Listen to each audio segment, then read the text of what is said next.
It starts with our philosophy. Our philosophy is that our job is to create an environment for success. And it starts with an understanding that businesses aren't the balance sheet. Businesses aren't machinery. They aren't products. They're a constellation of people. And without people, nothing happens. If you can't congeal around a shared purpose, nothing good happens. So our role is really to take people on a journey. It sounds a little bit hokey, this concept of shared vision. But I will ask you, if I walked into, how many people here are in operating businesses? Anybody? Okay. So if I walked into your company today and I asked 10 people to tell me in a very concise way what the purpose of your business is, what's the vision of your organization's purpose in the lives of their customers, how many different answers will I get? Our experience is that we'll get somewhere between 7 and 10 different answers.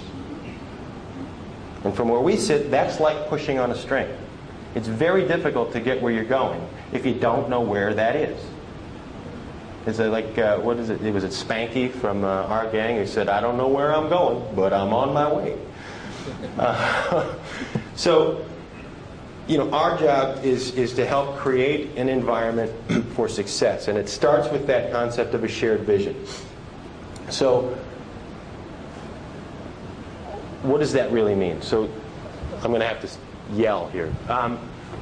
We come at this with a philosophy that businesses are a system.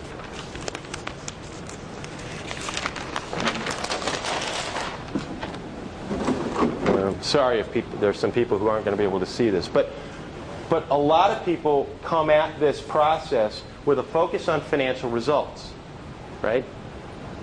And I can say that from experience, having been an operating guy in a portfolio company of a venture capital firm and having sat in lots and lots of boardrooms for our clients who are institutional investors.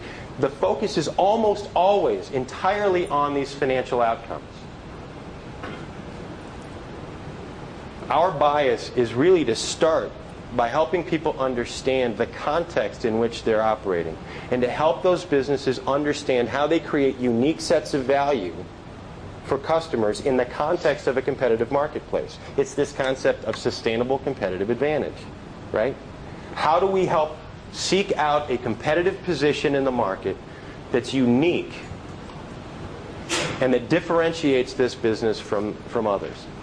If we understand what the unique value proposition is to customers and how that positions us versus the competition, we can now help people understand in context, what must this company be good at internally? What do we have to be great at in order to deliver that value to customers, right?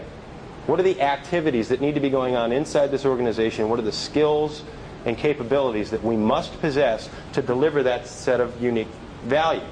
If we understand that, we can now start thinking about what has to be true about our people and about our culture and about the technology that supports their activities and the systems and processes that are in place, the kinds of training that they need to have, so that they can be good at the things we must be good at internally to deliver unique value to our customers. And then we can start to focus on the derivative of all of that, which is the financial results. But also, we can understand what must be true about our capital structure to support those activities, right?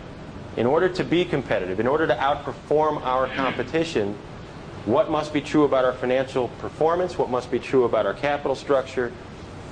What has to be true about this very intricate, well-balanced system? And that's really the magic here. We have a methodology that we focus on 3 key steps: inform, engage, and execute like crazy. So what does it mean to inform? To inform, first, means to help people understand in the context of a competitive market, in the context of the industry structure, in the context of where the profit pools reside in a particular industry, where must we be positioned and what must we be good at, so that people understand when we ask them to change, when we ask them to take action, they understand why it's important. We're not just asking them for the sake of doing something different. But it starts with vision, right? You've got to have this concept of shared purpose. So if we can help people understand a shared purpose in the context of the market and in the context of the needs, wants, and desires of our customers, then we can start to talk about our strategic objectives. We inform them about the accomplishments that we must achieve in order to succeed in realizing our vision. So it's that context development is what we refer to it as. It's that part of the process that we call inform. The next step is engage. And how do we engage?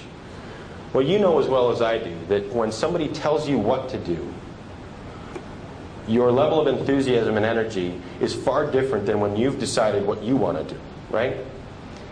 So our job is to create this vision of where we're trying to go, but their job is to tell us how we're going to get there. Because, you know, we're all smart people, but the energy, the knowledge, the creativity, the intelligence that resides in that organization with the people who put on a hairnet every day and push a button on line 5, they know more about how to make line 5 run faster than anybody else in the world. So why would I presume to walk into that facility and tell them how to drive productivity on line 5? That doesn't make any sense. So we engage people in the process. We help them understand through this segment of inform what we're trying to accomplish. And then we ask them, if this is what we need to accomplish, how are you going to know you're getting there? What are we going to measure so that you know you're getting there? This is this concept that you hear a lot about of key performance metrics. But in our experience, those, again, tend to be very financially driven. They don't tend to be balanced. Anybody hear of the concept of the balanced scorecard? We're big subscribers to that concept. And these metrics are the basis by which we're going to evaluate success in moving towards the achievement of our vision. But this is where the magic comes in. So now you know how we're going to measure it. Now you tell me, Mr. Guy with the hairnet on line 5, what action, what initiative are we going to pursue that's going to move the needle on that metric? And then our job is to move to the next phase, which is execute like crazy. So what do we mean by that? It's put in place the system of monitoring and providing feedback so that people can learn through the process. But it's also about providing the appropriate resources, focusing people on the appropriate priorities, and then getting the hell out of the way. So how well does this work? Well,